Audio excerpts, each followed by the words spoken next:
Apakah telat bayar atau gagal bayar di Rupiah Cepat dan Krediwan ada DC lapangannya? Nah, saya akan bahas pertanyaan seseorang yang mungkin saat ini sedang bingung, sedang panik karena terus memikirkan masalah DC lapangan.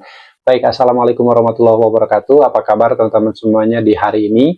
Saya doakan semoga kalian dalam keadaan sehat walafiat dan selalu dalam lindungan Allah Subhanahu wa taala. Amin ya rabbal alamin. DC lapangan merupakan sesuatu hal yang sangat menakutkan bagi sebagian orang yang sudah telat bayar atau gagal bayar di pinjaman online.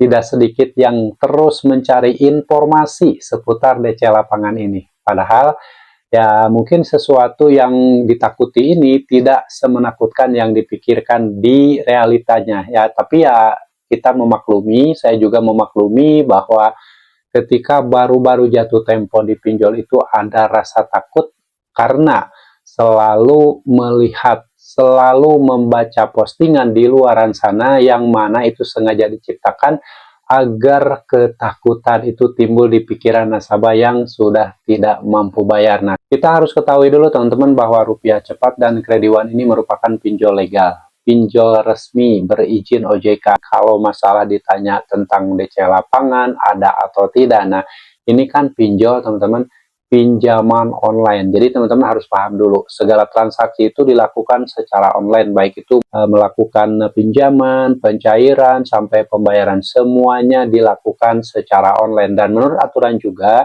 pinjol legal itu hanya boleh menagih selama 90 hari. Makanya penagihannya juga secara online melalui chat WhatsApp, melalui telepon, melalui email, kayak gitu kan. Dan ada dua versi penagihan yang mungkin saja dialami ketika sudah telat bayar atau gagal bayar di pinjol Rupiah Cepat atau Krediwan ya.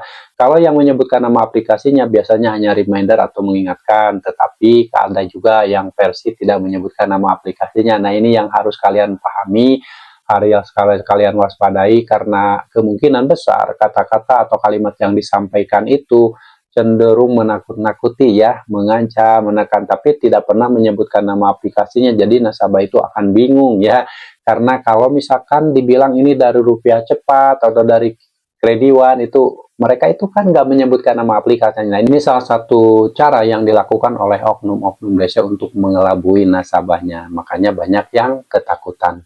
Timbullah pertanyaan-pertanyaan seperti yang saya bahas di sini, yaitu apakah Rupiah Cepat dan Krediwan ada DC lapangannya. Teman-teman, ingat tidak semua pinjol ada DC lapangannya. Kalaupun bekerja dengan pihak ketiga, bekerja sama dengan pihak ketiga, itu penagihannya juga hampir 100% secara online. Ya, karena ini pinjol, teman-teman. Tapi kalau misalkan teman-teman takut didatangi DC lapangan, baiknya lebih baik pelajari aja dulu aturan-aturannya ya. Aturan penagihan, mana yang boleh, mana yang tidak boleh. Nah, pelajari, pahami semuanya biar kalian itu nggak terlalu takut ya ketika didatangi DC lapangan. Ya minimal kalau kalian tahu aturannya mungkin nggak akan terlalu panik ya, karena kalau dilakukan oleh DC lapangan itu di luar aturan ya kalian berhak untuk mengusirnya ya. Jangan lupa tanyakan dulu legalitasnya, KTP-nya, ID card-nya, surat tugas penagihan, sertifikat penagihan itu wajib dibawa ketika DC lapangan datang ke rumah dari pihak manapun, apalagi dari pihak ketiga. Harus ada surat kuasa penagihan. Ditanyakan, kalau misalkan semuanya di bawah sudah lengkap, boleh kalian berbicara masalah utang piutang ya. Utang piutang ini privasi Anda, tidak boleh seorang pun mengetahui. Karena apa? Ketika perjanjian utang piutang di pinjol itu antara debitur dengan kreditur ya, ingat, antara debitur dengan kreditur. Di luar dua pihak ini tidak boleh disangkut pautkan dalam penagihan. Oke, makanya menurut aturan OJK juga tidak boleh menagih ke kantor, tidak boleh menagih ke kontak darurat, menagih ke pasangan, menagih ke keluarga, menagih ke orang lain, itu tidak diperbolehkan. Penagihan hanya boleh dilakukan ke debitur itu sendiri, ke alamat debitur sesuai KTP. Ya, kalaupun misal ada penagihan ke kantor, itu harus ada persetujuan dari debiturnya. Ya, kalau mempermalukan ini tindakan yang ilegal, teman-teman. Misalkan DC lapangan datang ke kantor, mempermalukan, teriak-teriak di kantor sampai orang kantor itu tahu semuanya kalau kalian punya utang ya. Nah, ini tindakan ilegal dan ini bisa dilaporkan teman-teman dan bisa dituntut balik. Jadi gak usah takut ketika didatangi ke kantor tanpa ada persetujuan dari debitur, kalian harus punya buktinya, direkam, divideokan untuk bukti kalau misalkan ada proses selanjutnya.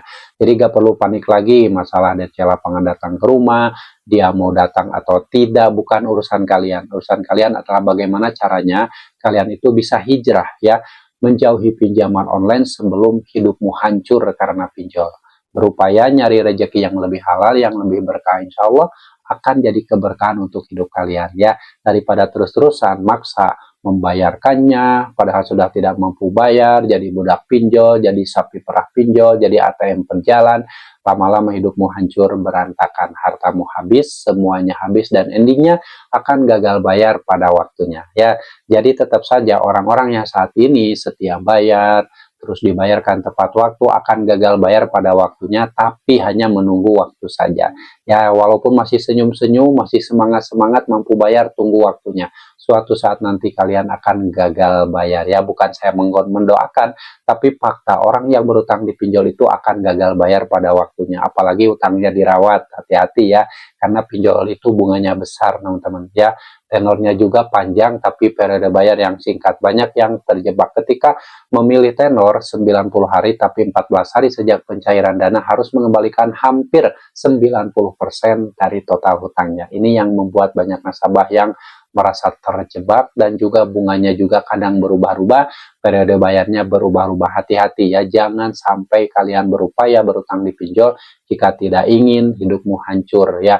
Orang yang berutang di pinjol itu diibaratkan melangkahkan kaki menuju kehancuran hidupnya, pelan-pelan tanpa menyadarinya. Jadi kalau misalkan kalian saat ini masih bertanya masalah apakah telat bayar atau gagal bayar di Rupiah Cepat dan Krediwan, ada DC lapangannya ya. Tadi sudah saya sampaikan, pinjol itu pinjaman online ya, selama 90 hari penagihan itu secara online. Tetapi kalau misalkan pihak pinjol ini bekerja sama dengan pihak ketiga, bisa saja ada DC lapangan datang ke rumah. Tapi ingat ya, jarang sekali ya, kebanyakan ya paling yang ada DC lapangan itu sekitar Kredit Pintar, Kredipo, Aku Laku, dan itu juga tidak semua nasabah yang gagal bayar di Aku Laku, Kredipo, atau Kredit Pintar didatangi DC lapangan. Yang penting apa? Gak usah takut, teman-teman. DC lapangan juga manusia, dia hanya menjalankan tugasnya ya. Dia datang dengan cara baik, membawa identitas yang resmi, kalian ada di rumah ya sudah, gak apa-apa, hadapi. Nah, tapi kalau misalkan dia datang dengan cara tidak baik, apalagi mempermalukan,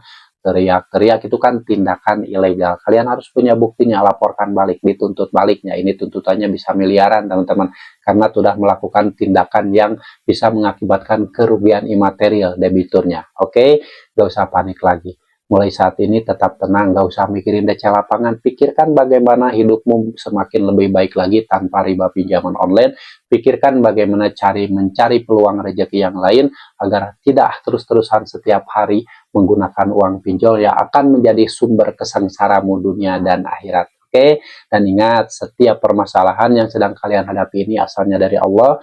Kembalikan ke Allah, pasrah diri, tobat, jauhi pinjaman online sebelum hidupmu betul-betul hancur karena pinjaman online.